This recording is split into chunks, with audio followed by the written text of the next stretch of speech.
your key tasks as trade officials is to, understand what your schedule means, be able to convey that to different ministries inside the countries, to inform the private sector, to ensure and to also respond to officials and private sector about what commitments of other countries in PESA Plus means for them.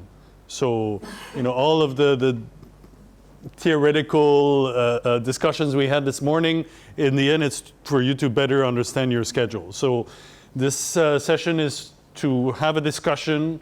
So I'm assuming that you already had a bit of a look at your schedule. So I'm happy to, any questions you may have, anything you want to comment on, let's discuss it. I'm not saying I would have answers to all of that, but we can certainly discuss it. In any event, I would have a few questions for you, which is a bit of an exercise also, using your own schedules. And then we can also have a quick look through each of your schedules so that we understand some of the salient aspects. Just before that, I just wanted to give you an overall picture. These are schedules of commitments of WTO members, including yourselves, and this just shows the proportion of members or of schedules that have commitments in particular sectors. So in the WTO, you see that, for example, in tourism, 93% of schedules include commitments on tourism. Not necessarily all subsectors, and doesn't mean it's full commitment, but most will have tourism as included in the schedule. And then you see there are sectors like maritime transport, education, health, where the proportion of schedules with commitments is much lower. Then if we look at it in a more detailed way, we look at the 160 services subsectors that you have in the classification list. We see that on average, members have commitments on 36% of these 160 subsectors in their schedule. 36%. Developed economies tend to have more than developing countries or LDCs. However, exceeding countries, on average, tend to have a lot more commitments. So for most of you, so Tonga, Vanuatu, Samoa, I guess Solomons is not an exceeding country. You tend to have more commitments than developing countries that are original WTO members. Like for all exceeding countries, because it's a different process, you have to negotiate just by yourself against, facing all of the membership. It's a different process, so on average, the level of commitment is a bit higher. So if we look at your GATS schedule, the proportion of subsectors of services committed on, at least in part, so we see for Samoa about a little bit above 50% of all sectors, so above 80 subsectors included. Tonga a little bit more, and Vanuatu, which was an LDC also at the time of exceeding, a bit less than 50%.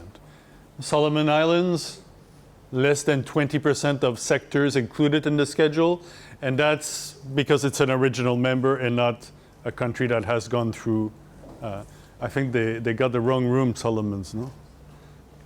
Remind them they're a WTO member. Solomon Islands. Yeah.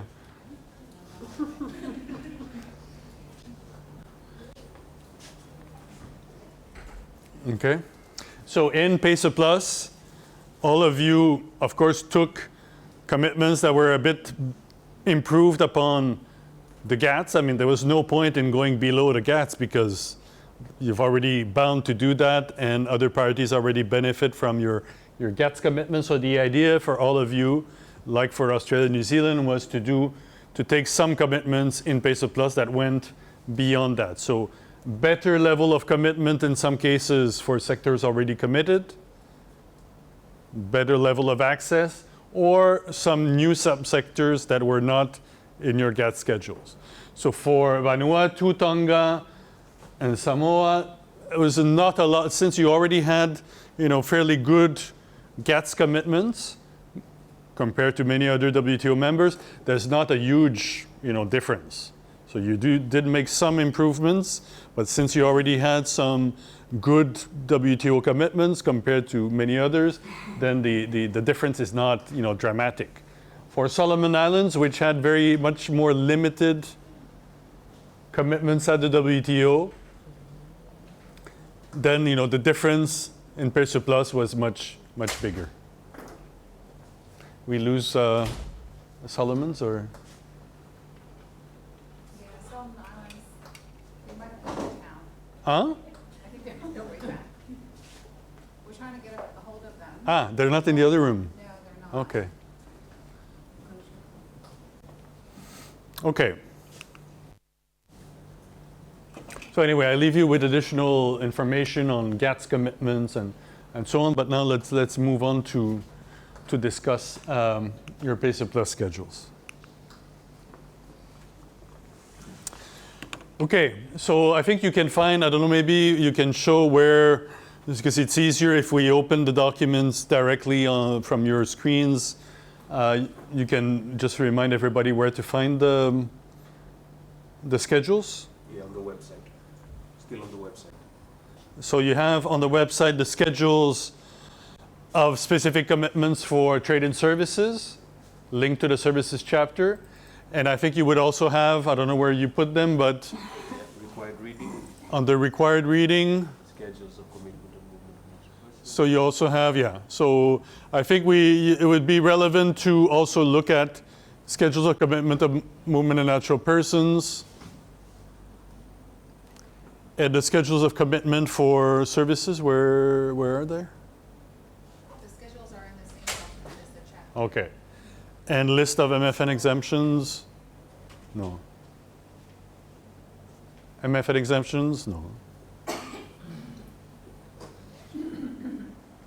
I mean, you can find them, they're public documents, but I don't know if they're on the Peso Plus website or elsewhere. Okay, so while you look at that, let's start. So first I give you the opportunity. Do you have anything you want to discuss? Any questions you have about your own schedule?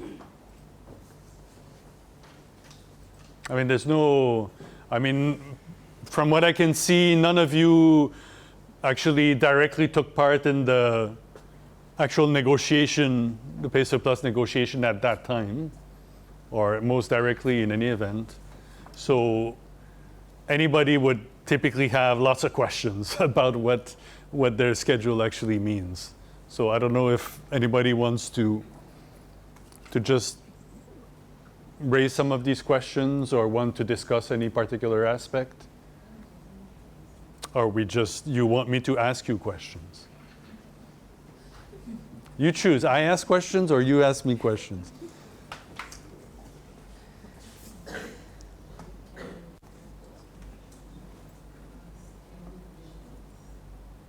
Okay, let's start with something and then we'll see how the discussion goes. So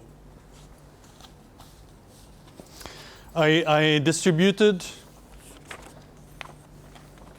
you this one pager. You didn't have it, no? I think. This one page document. If anybody doesn't have it, let me know. Which is a little bit like an exercise. So you're each going to look at your own schedule. You may need to also look at the schedule on movement of natural persons, maybe MFN exemptions, I don't know. But as an exercise to get us going, I would like you to answer the first question. Okay, number one. A foreign investor, and of course the response will vary for different countries, you have different schedules. So you look at your own national schedule. A foreign investor from the Cook Islands wants to invest in your country to provide wholesale and retailing services.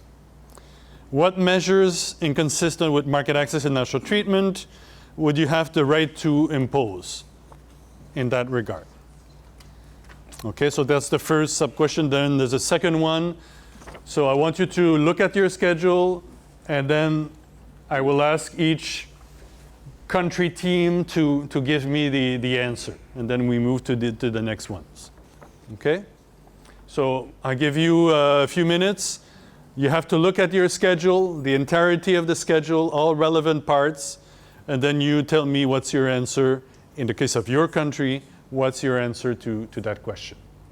Okay? So I'll come back in 5 minutes or so. So discuss amongst yourself, and you try to give me one answer for the country.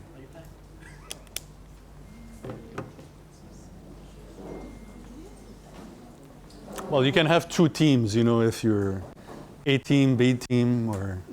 Martin, you don't have any slides for me to present on this one? No, that's it. No more slides. I'll just add the list of most favored nations. Yeah, thank you. And then as they take the floor, as they intervene, then I'll show the relevant schedule. We can show it on screen.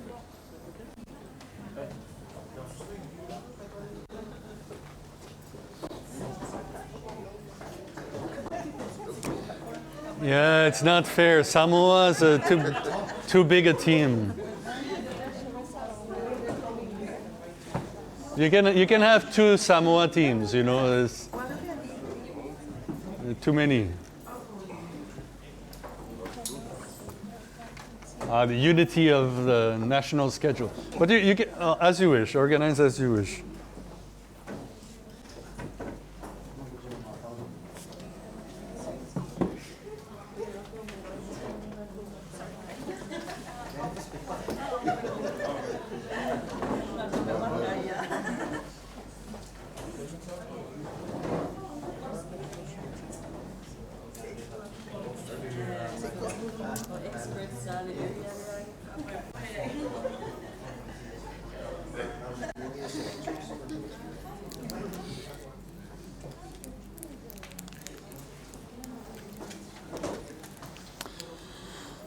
So focus on question 1. So I already read out the first question. Within one, there's also a second sub-question. So you can already move to that after you've done the first one. Huh?